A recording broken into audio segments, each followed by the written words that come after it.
খেলাপি ঋণ, অর্থ পাচার আর লুটপাটে বিপর্যস্ত দেশের ব্যাংকিং খাত। বাংলাদেশ ব্যাংক বলছে, দেশে খেলাপি ঋণ ছাড়িয়েছে 4 লাখ কোটি টাকার বেশি।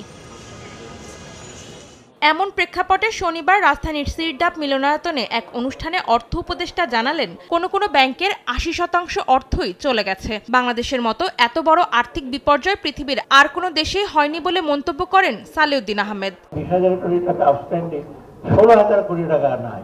IMF বলছে ১৮ বিলিয়ন, আবার ওদিন বলে ৩৫ বিলিয়ন লাগবে তোমাদের ব্যাংক উদ্ধার করতে। আমি তখন হিসেবে বললাম ৩৫ বিলিয়ন তুমি কোথায় পাবে? অর্থ উপদেষ্টা বলেন, অন্তর্বর্তী সরকার কিছু সংস্কারের পদচিহ্ন রেখে যাবে, তবে মধ্য ও দীর্ঘমেয়াদী সংস্কার করবে রাজনৈতিক সরকার। রাজনৈতিক বন্দোবস্ত ছাড়া উন্নয়ন সম্ভব না। কিছু রিফর্ম করতে চেষ্টা করছি এবং রিফর্মের ব্যাপার অনেক আছে যে অনেক কিছু করে ফেলবো, ১০-১১ সম্ভব না। আমি সাধারণত বলি একটা পদচিহ্ন পেতে রেখে যাবো, যে এটা ফলো করতে পারে, কিন্তু লং টার্ম মিড টার্ম সংস্কার এটা করা যাবে না।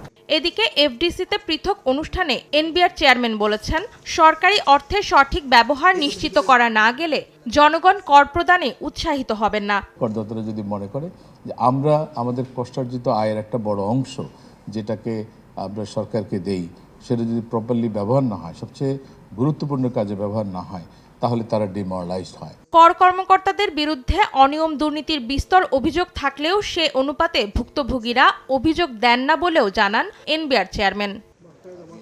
অন্তরা সেন, সময় সংবাদ, ঢাকা।